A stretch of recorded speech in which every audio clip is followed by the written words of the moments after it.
Welcome, welcome.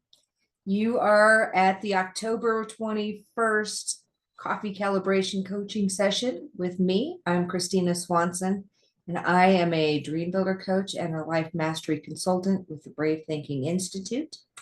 And I am so happy and grateful to be spending this Monday morning with you, helping you calibrate your mindset so that you can have a maximum impact week with me today.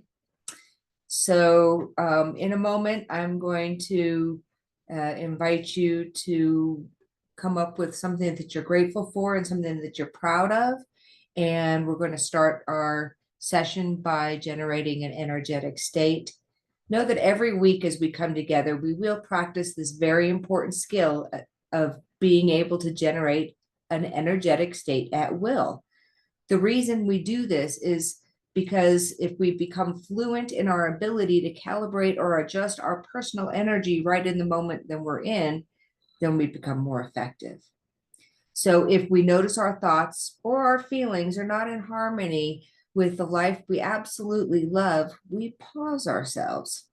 And in this pause, we breathe in slowly through the nose, which supports our nervous system, and we breathe out slowly through our mouths like we're blowing through a straw.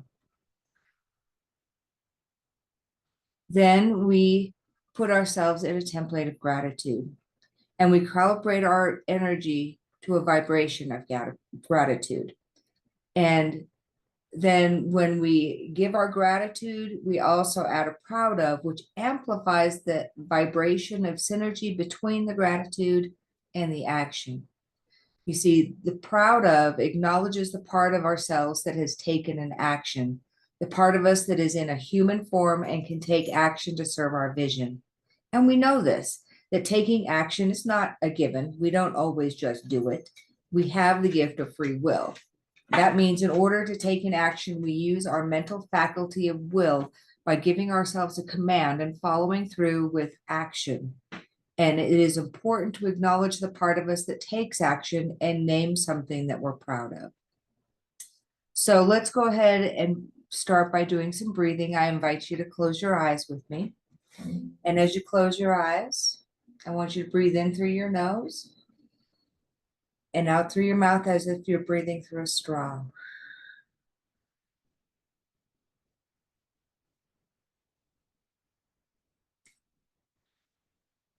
We're going to do this 3 or 4 times.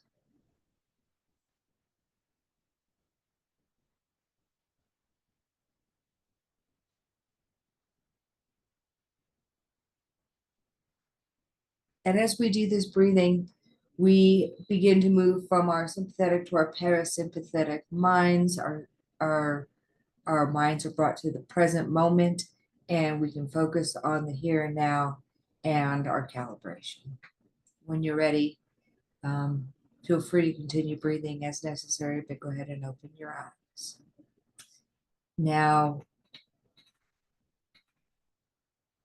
because most of you aren't really there to actually speak to me, I want you to think of something that you came up with as you were breathing that you're grateful for. What are you grateful for?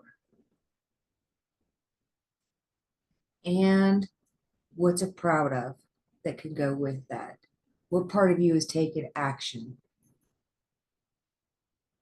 Excellent. Excellent. Well, for me, my gratitude is that I'm here with you today. I have an excellent audience of people watching these videos, and I'm appreciating that. So I'm very grateful for my audience. And I'm very proud of the fact that I get up and do this on Monday mornings, despite the fact that it's probably the time I feel least likely to do it. But it's so important for me, and it's so important for you. So here we are.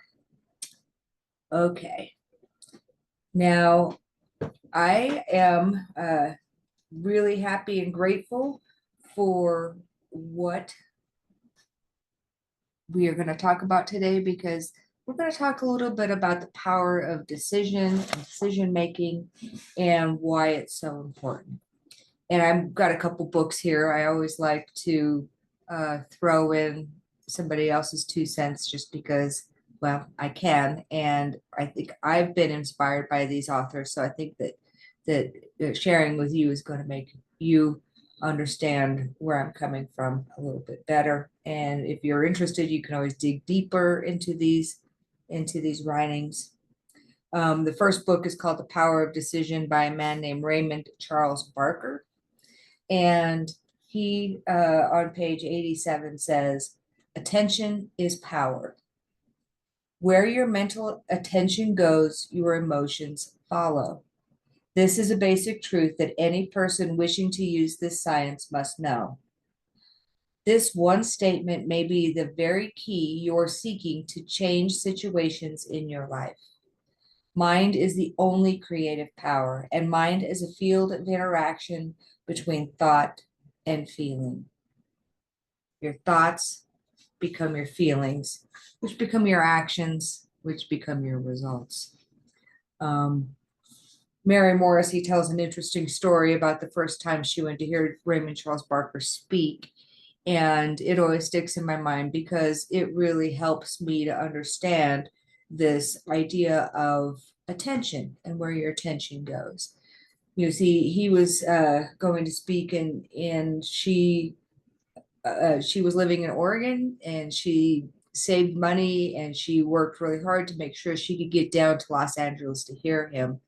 And she thought, oh, this is going to be so great. I'm going to get there early and I'm going to be in the front row. Well, she got there like 4 hours early, and she was still like 1,000 people back in this huge multi-thousand person auditorium. He's very popular. Now he walks out on stage in a very nice double-breasted suit, very clean cut, very very professional, very successful looking. And he goes out and he stands on the stage and he looks out at the audience. And after a few moments, he gets out his wallet and he pulls it out, and he pulls out a stack of money. He puts his wallet back in his pocket, and he spreads that money out. And he says, this is money. This is money. I love money. I love money. And he folded it up and he put it back in his wallet and put his wallet away.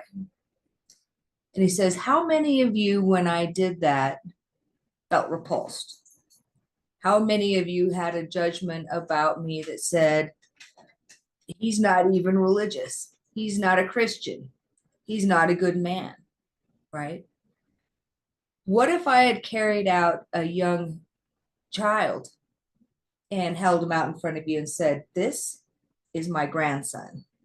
This is my grandson. Would you have felt repulsed? Probably not.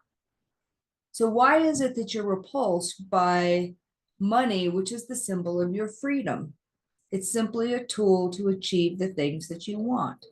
Why would you be repulsed by it? If you're repulsed by it, it will be repulsed by you.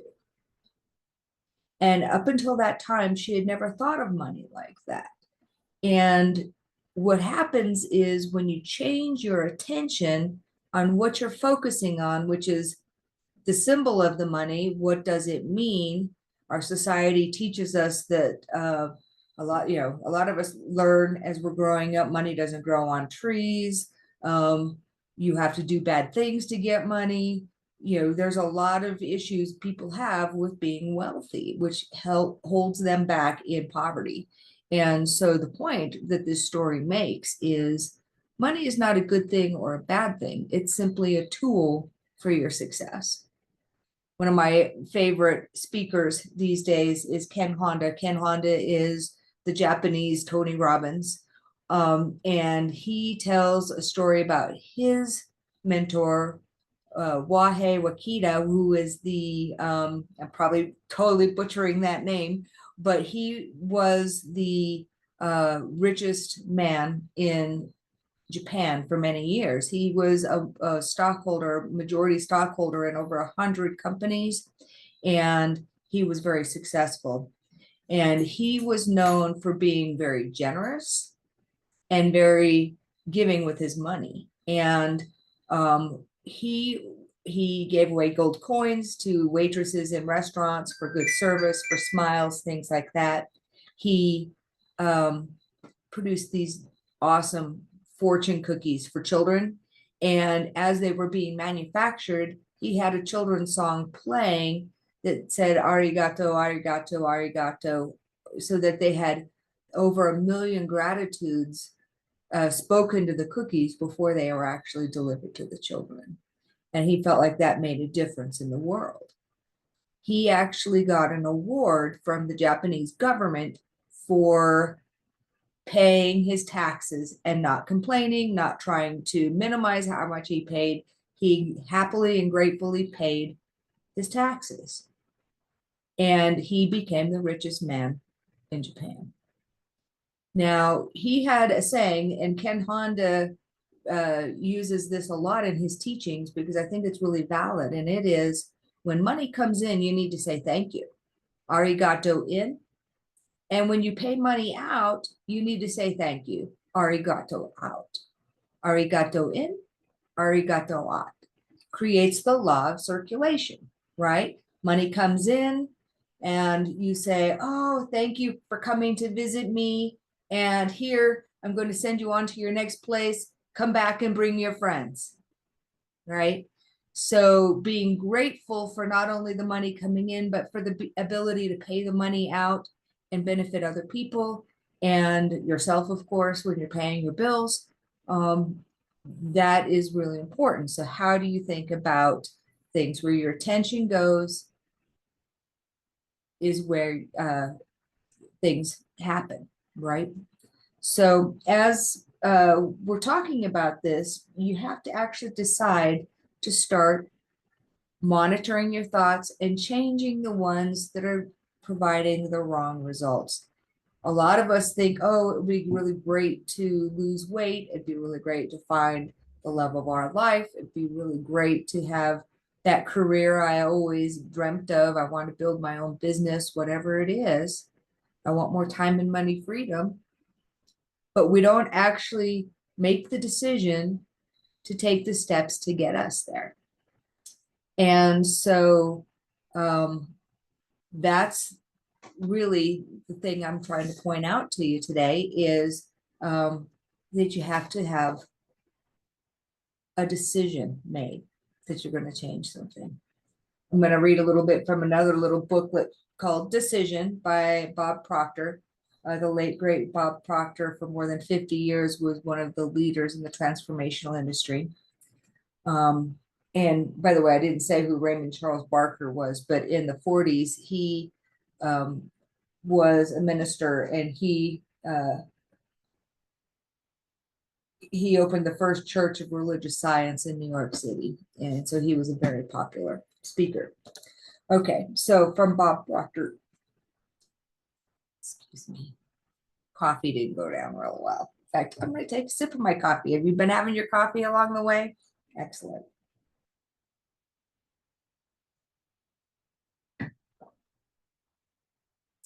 There is a single mental move you can make, which in a millisecond will solve enormous problems for you. It has the potential to improve almost any personal or business situation you will ever encounter, and it could literally propel you down the path to incredible success. We have a name for this magic mental activity, and it's called decision. Decisions or the lack of them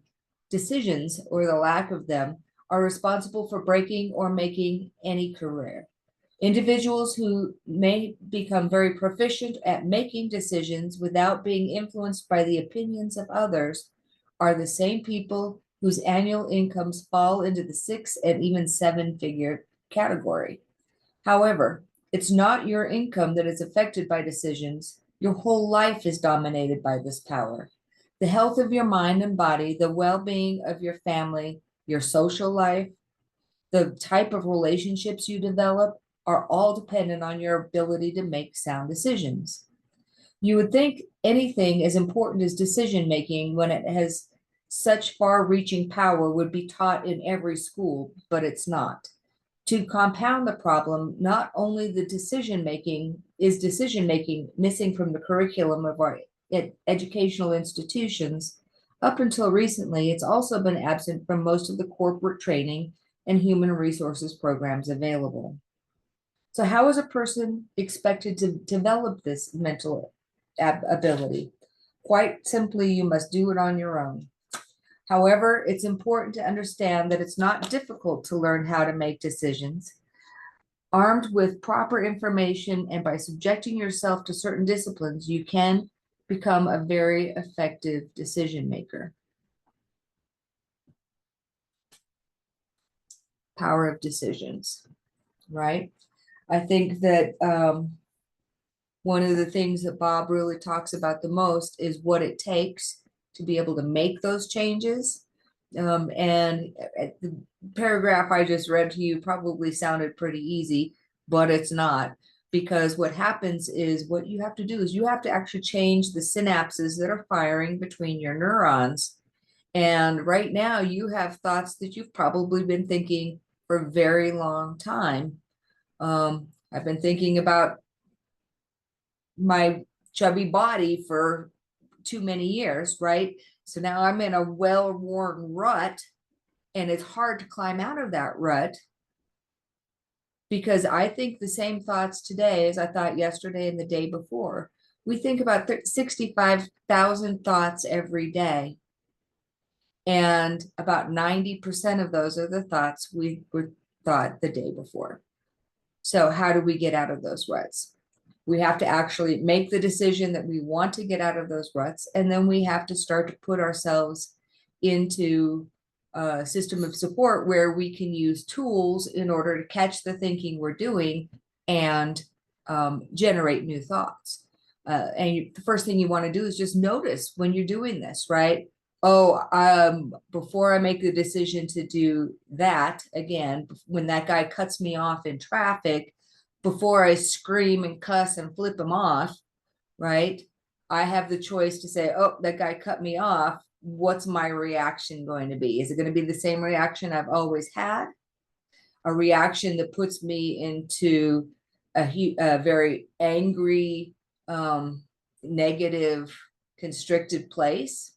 And then that energy ends up lasting through the whole day. I go to work and I'm angry at work. I'm angry at the secretary, and I'm angry at my boss. And then I go home and I'm angry at my wife, all because I started that constrictive, angry energy when that guy cut me off, right?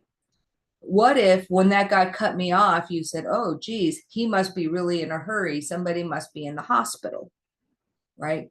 If you change the story that you think, then you can have compassion for the guy. You release the energy, you let him in, he goes off, and you go on and you continue your day.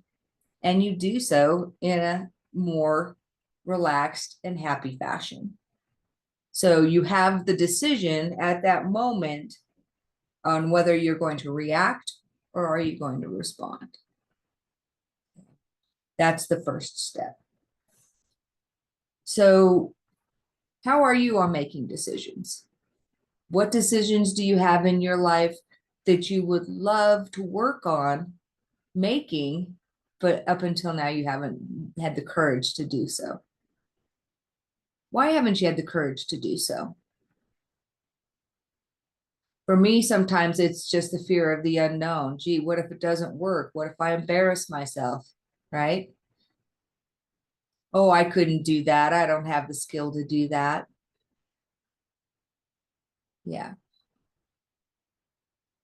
In fact, what I would love to do right now, because we're going to calibrate for you your week. I'm hoping some of you have a pen and paper next to you, and I want you to just close your eyes for a minute. And at first, I'm going to walk you through a little visualization, and then I'm going to have you journal for a minute, just so that we can really record this and get it down. It's important to write things down because not only do you remember them, but it reinforces and makes those neurons fire even stronger in the new patterns. Okay, so thinking about decisions you could make this week as you got your eyes closed. Okay, I want you to breathe in and breathe out for me again in our normal pattern, in through our nose and out through our mouths like we're breathing through a straw. Do that several times and think about what is the one most important decision that you could make this week to move you in the direction of your dreams. Take a couple more breaths.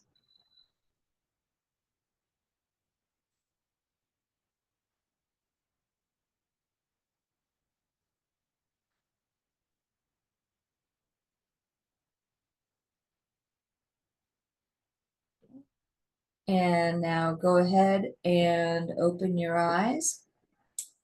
And we'll spend about a minute just journaling. And what I'd like you to do is write, I am so happy and grateful now that I am deciding to do X, or I am doing X. I think doing X would probably be better. What is it that you could do to maximize your productivity and your dream building this week? What will move you forward in the direction that you want? Begin.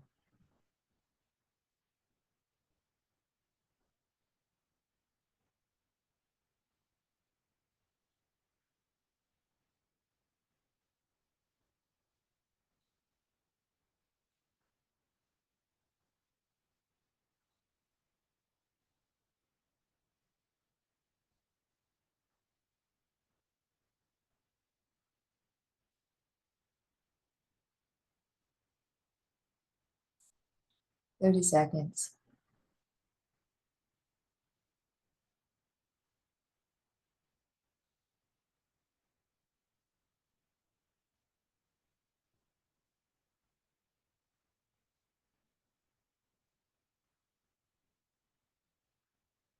Ten seconds.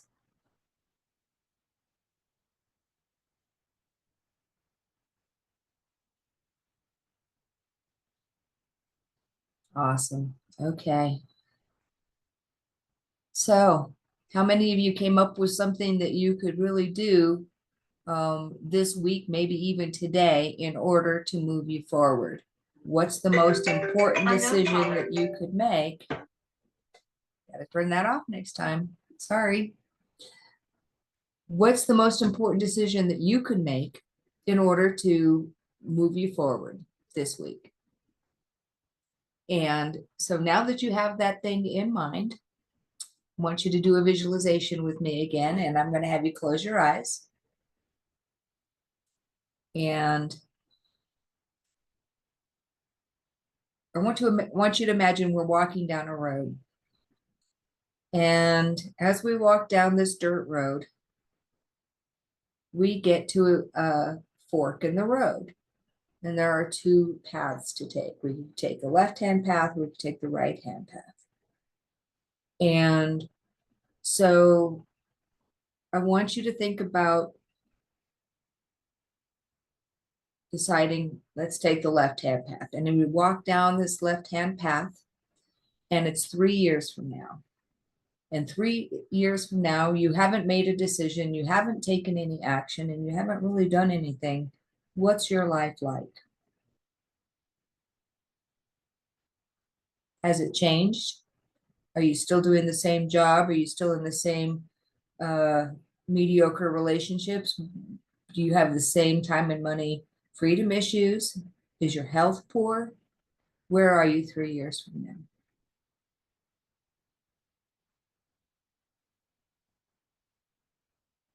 Because you haven't made a decision to change that thing or those things. Now I want you to come back. Come back to the crossroads and say you took the right-hand path. And when you take the right-hand path, you have made a decision. You've made a decision to do something this week to change your dream. And now it's, as you walk down the path, you get to where it's 3 years down the road. And you're on a new path, because you made a decision 3 years ago to change your life. What does your life look like? How did making that decision improve your results in your life? Is this a life you would love? Are you healthy? Are you wealthy? Do you have lots of time freedom? Do you have the amazing, passionate love relationship, great friendships? What would you love? And did that decision help? Okay, now I want you to come back to the crossroads. And I want you to open your eyes. Which path are you going to take? Are you going to make a decision for your dream, or are you not going to make a decision for your dream? I hope that this has been helpful for you, and that at some point today you get out your calendar. In fact, no, I'm going to back that up. As soon as we get off this call, I want you to open up your calendar and I want you to write down the action step you're going to take this week to improve that productivity towards your dream.